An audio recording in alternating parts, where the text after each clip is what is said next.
Hey guys, welcome to Machine Learning Digest Weekly, the first episode. Now we are going to be looking at the top news and the research papers in the week 8th, that is week of February 19th to 25th. And we are going to be looking at articles coming from Tech Explore, from VentureBeat, Wired, and MarkTech Post, amongst other magazines. So let's start with the first one. Let's look at the next article. Now, this is about the gradual march to AGI, and AGI stands for Artificial General Intelligence. Now, this article is from Charles Simon from Future AI, and it's dated February 18th, 2023. Now, let's go to our whiteboard to understand what this article is all about. So, the artificial general intelligence is something which is an AI that can understand and learn any task as well as a human can. So, when we talk about consciousness, we are talking about three things which are integral to this, which is that it should have an internal mental model of the surroundings with the entity at the center. The second thing this AGI should have is a perception of time, which essentially means that it should have a perception of future outcomes which are based on the current actions. And finally, the third thing that the AI should have is imagination, which means that it should be able to evaluate options and the outcomes and recommend potential actions that can be taken. Now, some of the limitations of the artificial general intelligence is that today the artificial general intelligence is not able to merge information from multiple sources like vision, language, hearing. It is also limited by the dependence on the massive data sets. Uh, it requires very large data sets to operate. Also, it is limited by the contextual common sense understanding, which is currently not there in our AI models. But what the author says is that ultimately the AGI is inevitable. It is bound to happen. Hi everyone. Today we are going to be discussing about this article that was published in the Wired magazine. This was published on February 19th, and it talks about the physics principle that inspired modern AI art. Now, this is a pretty detailed article that talks about the models that are used for image generations and what is the underlying physics behind that. I'm going to try and give you a summary of this article using my whiteboard. Okay, so let's move to the. Now, this article talks about the generative models like the DALL-E 2 with its competitors like the Stable Diffusion and the Imagen. Now, what these models they do is these are all image generative models, generation models. They use the training data, and with the training data, they are able to generate something totally new. You know. Now, the principle that these models follow is the diffusion model principle, which is essentially based on the non-equilibrium thermodynamics. As you are aware, the non-equilibrium thermodynamics is related to the spread of the fluids and gases. And the underlying principle is that if you drop an ink, if you put a drop of ink through a container and it starts diffusing through a container, it initially starts with a dark blob at one spot and then it spreads with a uniform probability distribution. And that entire distribution, probability distribution for each step in that diffusion process is the diffusion model. Now the algorithm goes like this. So each image in the training data is perturbed with a level of noise, and that level of noise is increased over a period of time. And then there is a neural network that is trained to predict the original image by effectively deionizing it, right? So it removes the noise out of the image, and it produces the image back. And this paper was published in 2020 by Stanford University. And the paper was called the Denoising Diffusion Probabilistic Model, DDPM. Now, what the modern day generative models like as I said, the DALL-E 2, Stable Diffusion, and the Imagen, what they do is they take some version of this denoising diffusion probabilistic model, DDPM models, and they add the large language models or the LLMs models to it, which are nothing but these are also generative models which are there to learn the probability distribution of the words. Now, what these models they do is the new models they do is they combine these DDPM models and the large language models, and that is helping them to generate the modern art. And that is the art behind the diffusion model. The link to this article is posted in the video description below. Hi everyone. Let's look at the next news article on VentureBeat.com. This article is from Tim Carey, and the date is February 20th. And it talks about how Blackbird AI is striking back at ChatGPT and AI-based attacks. Now, just so you know, Blackbird AI is a recent company that has recently raised $10 million in Series A funding. And on February 20th, it has announced the release of RAV3 and Copilot, which is essentially an AI assistant for security analysts. So let's move to our whiteboard to see what is happening with this company. Now, the Blackbird AI company, as we said, has recently announced the RAV3 and Copilot. That Copilot is an AI assistant for security analysts.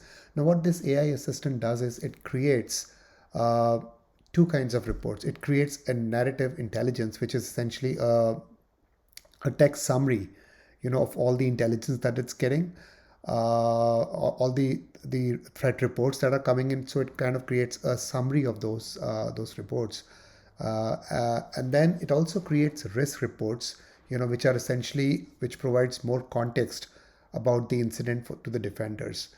Now it has the capabilities of auto-generating executive briefings, key findings, and also mitigation steps. What kind of mitigation steps are to be taken? Now, Blackbird AI is not the only company. There is also another company called Orca Security that also uses ChatGPT to process alerts, note compromised assets, and also generate remediation actions. So this is the second company, Blackbird AI, that is using the generative technologies like ChatGPT to auto-generate these kind of reports. Hi, everyone. Let's look at this article from VentureBeat.com. Now, this is a article written by Matt Truck, and this is written on February 21st. And this is about the 2023 data, ML, and AI landscape, which includes ChatGPT, generative AI, and more. Now, this article is a very fascinating article. It goes into a lot of details, which I'm going to be discussing. And it talks about their MAD, which is the Machine Learning, Artificial Intelligence, and Data Landscape report, which we will be going through in a little bit of details. So it's a pretty long article. I highly recommend you to read this article. It has a lot of content in it. But let's look at our whiteboard as to what are the main components of this article. So as you see, the article basically talks about the exponential acceleration of the generative AI. And if you look at the layers, it essentially looks at 4 parts. The article is in 4 parts. The first part covers the landscape. The part 2 covers the market trends, financing, M&A, and IPOs. Part 3 of the article covers the data infrastructure needs. And the part 4 covers the trends in the ML and AI. Now today we are just going to be looking at the part 1, which is the landscape. I'm going to be showing you what all is covered in the landscape, and that is pretty exhaustive too. So let's look at the landscape. Let's go back to the article and look at the landscape. Now the landscape for 2023, the way they have organized is very fascinating. So if you look at it, they have all the companies that are in the infrastructure part, and we'll go into a lot of details about the infrastructure. And then they kind of talk about the companies that are in the analytics, and then they talk about companies that are currently in the machine learning and artificial intelligence space. And finally, they talk about companies that are in application enterprise level applications, right? But not only that, they also go down and talk about companies that are in the open source infrastructure, companies that are providing data sources and APIs, and also in the data and AI consulting business. So let's look at what are the various groupings in the infrastructure. So they talk about storage model company, and the good thing about this landscape is that you can click on any company and it gives you a description about that company, what that company is, their website, as well as a short introduction about the company, right? So within the infrastructure, they talk about storage, database, data lakes, lakes and lake houses, data warehouses, the streaming in memory, RDBMS, NoSQL databases, new SQL databases, real-time databases, graph databases, GPU databases, vector database, database abstraction, ETL, ELT, and data transformation, reverse ETL, data integration, data governance and cataloging, and orchestration, right? Also, data quality and observability, the fully managed one, the MGMT monitoring, and the privacy and security companies, which are in the ML and AI, data and AI landscape.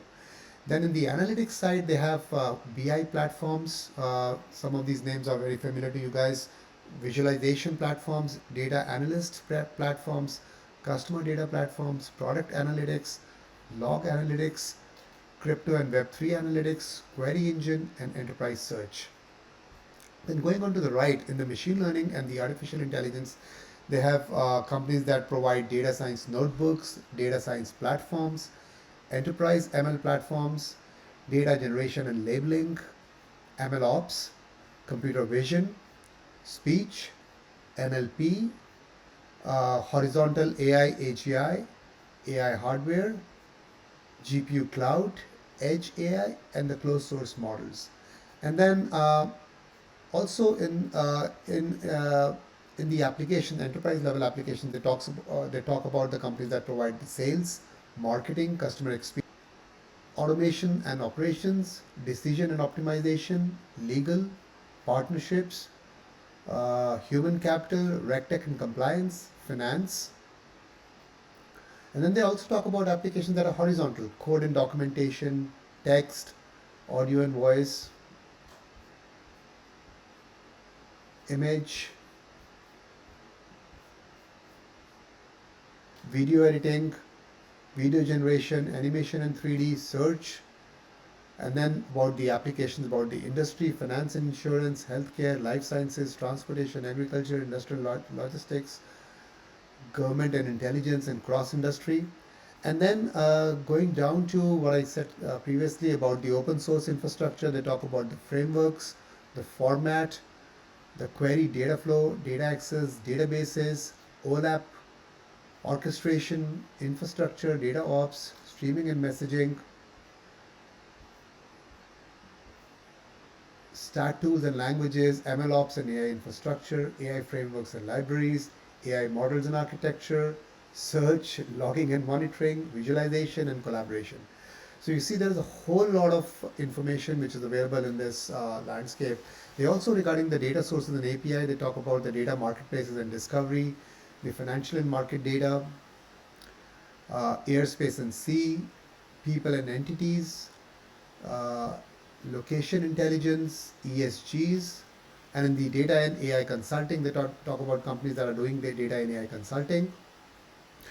So I highly recommend you to go through this, not just the landscape, but also to go through the full article, because as I said, there is a lot of juice in the article in terms of the market trends, the trends in the ML and AI, the data infrastructure needs. In the short video, it is not possible to cover all of these parts. So highly recommended once again to go through this article. Hi everyone, let's look at the next article. Now this article is coming from the Market Tech Post, and this is dated February 22nd. Now this talks about a concept called as ResMem. Now this is a model which has been developed by Stanford. Now this is a new AI algorithm that augments an existing prediction model by fitting the model's residuals with a k nearest neighbor regressor. So let's look at what it is on our whiteboard. So what Stanford University has done is they have created this model called as the ResMem, which essentially means that learn what you can and memorize the rest. Now, what they are doing is that they are enhancing the capabilities of a neural network by using a k nearest neighbor or a KNN model on top of the model residuals. So how this works is This works in two stages. They adopt a two-stage learning approach, in which in the first stage you have a basic prediction model, which is essentially a neural network. And then on top of that, what they do is they add a KNN. A soft KNN regressor is fitted onto the model's residuals. That is the neural network's residuals. On top of that, you fit a soft KNN regressor. Now with that, what happens is that the neural network's performance is found to be much, much superior as compared to the baseline prediction models. Now this ResMem, which has been developed by the Stanford University, has been found to have a much higher performance compared with its alternatives like the DeepNet baseline models on the vision as well as on the NLP tasks. Hi everyone, today we are going to be looking at yet another article from MarkTech Post. Now, this article is dated February 22nd and it talks about the top large language models, LLMs, in 2023. And we are going to be looking at these models from all companies like the OpenAI, Google AI, DeepMind, and so on and so forth. Again, this article kind of lists out what are the different large language models that have been developed by these companies. So let's quickly go to our whiteboard and take a look at these models. So let's look at the models from OpenAI. As you're aware, OpenAI has the Chat GPT, and the GPT 3.5. Now the difference between these two is the Chat GPT, as you're aware, has a visual interface, but this has been trained on much lesser data. It's only on 1.5 billion parameters, whereas the GPT 3.5 has been trained on 175 billion parameters. Now the usage of this is, as you're aware, is all kinds of NLP and the natural language understanding NLU task, which includes text generation, conversational tasks. These are all generative models that we're talking about here, right? Now the AI tools that have been using these GPT 3.x models, whether it's 3 or 3.5 models, are Jasper. Now Jasper is a tool that is it is used for quickly creating tailored content, blog posts, marketing copies, AI generated images. But this is not free. This is a paid subscription based service. And then there is a WriteSonic. Now this WriteSonic is also for writing quality content for social media and websites, SEO optimized marketings, essays, blogs, Google Ads, sales emails. And then we have Autobot Builder.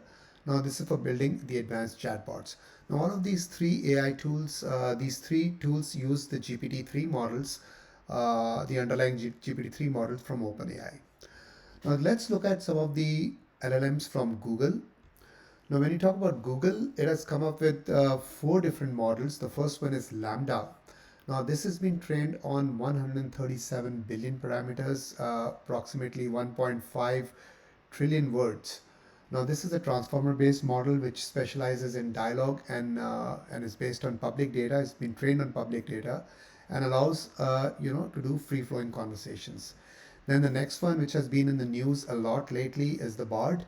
Now this is for chatbot. It's a conversational API used for chatbot conversations, Q&A responses, and this is much up to date. Unlike the Chat GPT that has been trained until 2021, this one is up to date with its information.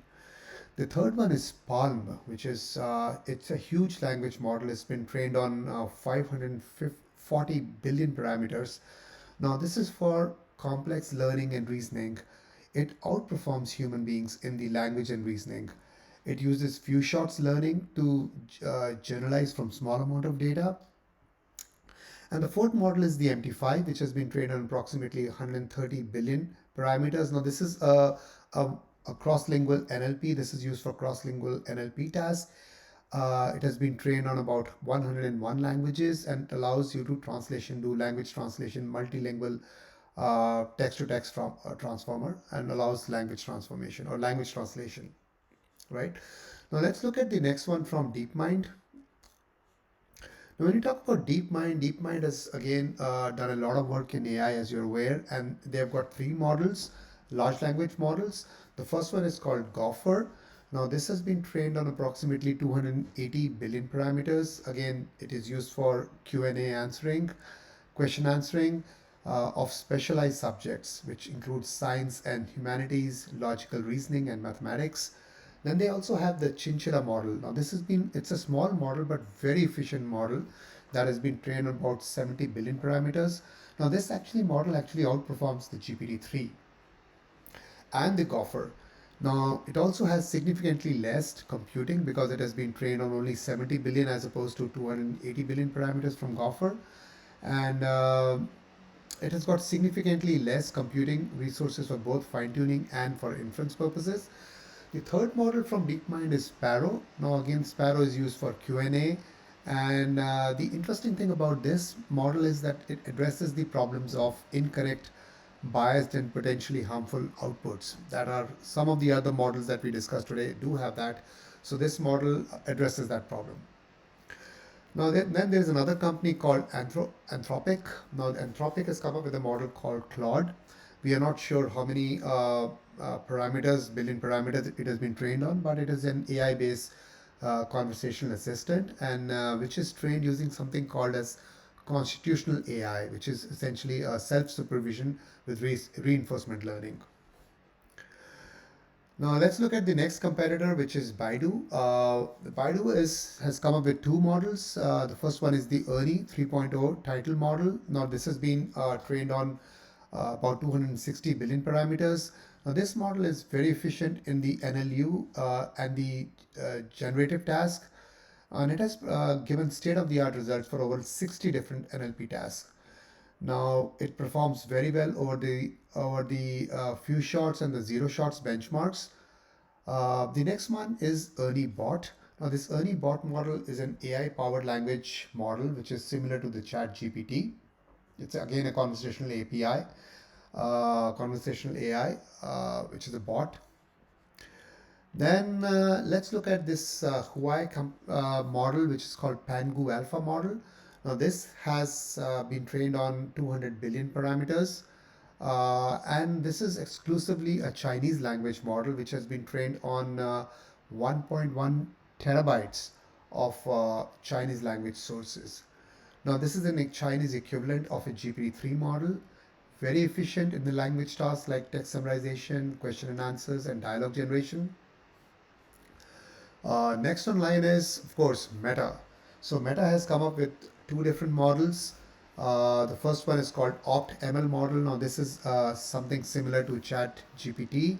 It has been trained on 175 billion parameters, and this is fine-tuned on the natural language tasks, question and answering, text summarization, translation, over 2,000 different NLP tasks the model can do. Also, one of the things that this model has, it has a much lower CO2 footprint as compared to the OpenAI ChatGPT model. Then the second one from Meta is the BlenderBot 3. Now this again has been trained on about 175 billion parameters.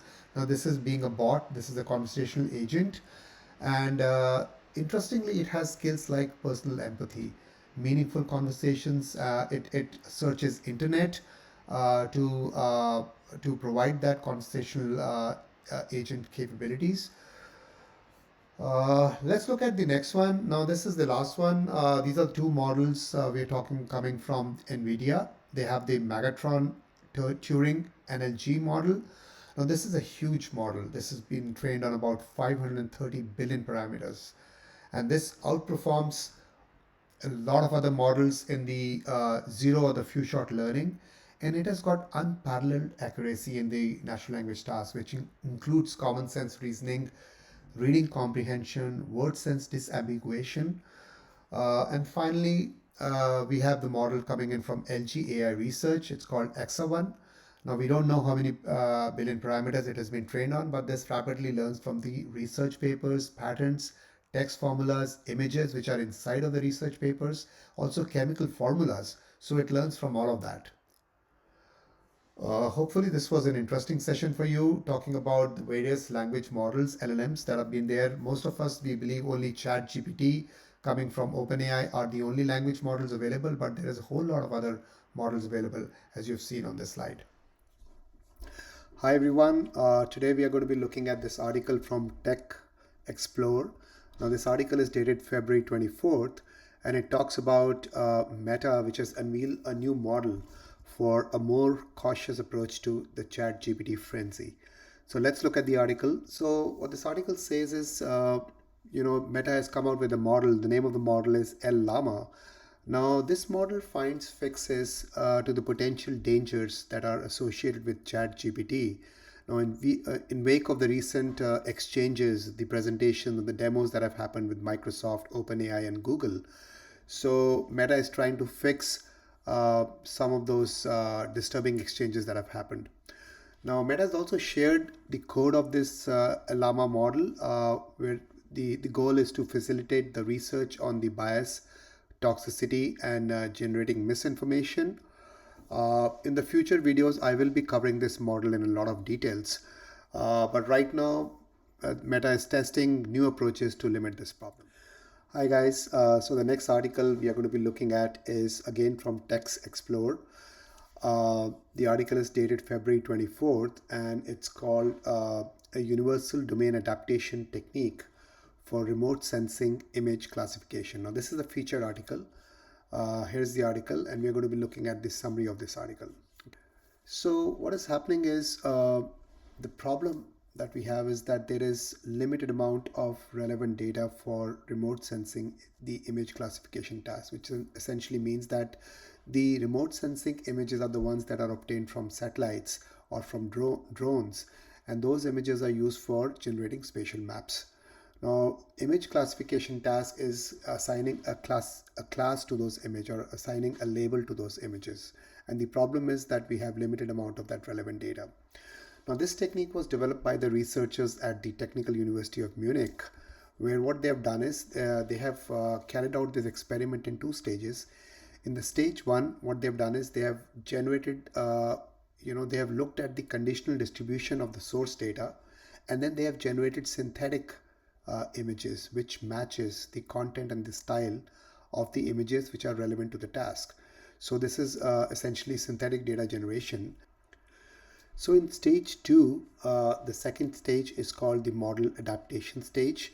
Now here what the researchers have done is they have come out with very novel transferable weights. Now these weights are the ones that distinguish between the shared labels and the private labels.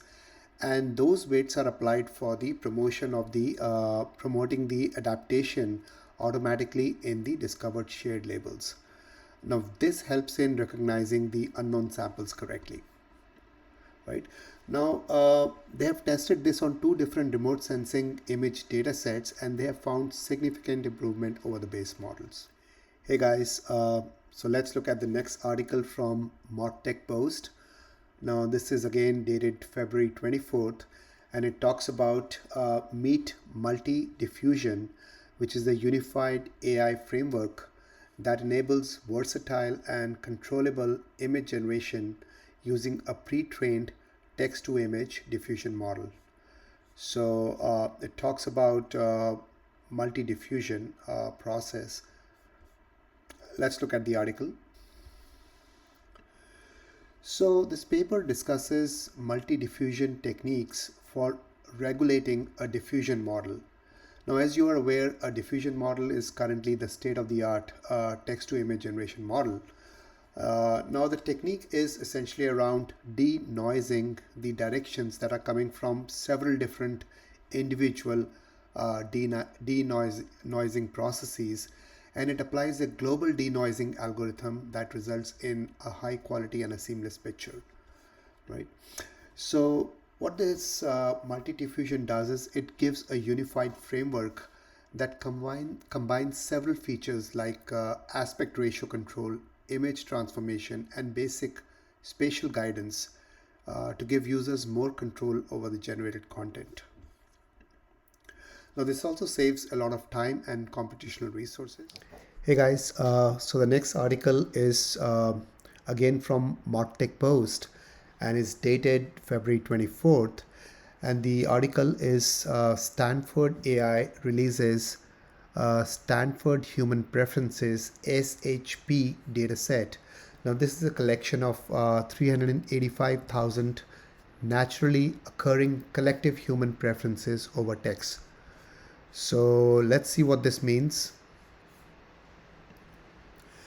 So Stanford AI has released this SHP dataset, which is about 385,000 rows of naturally occurring human preferences.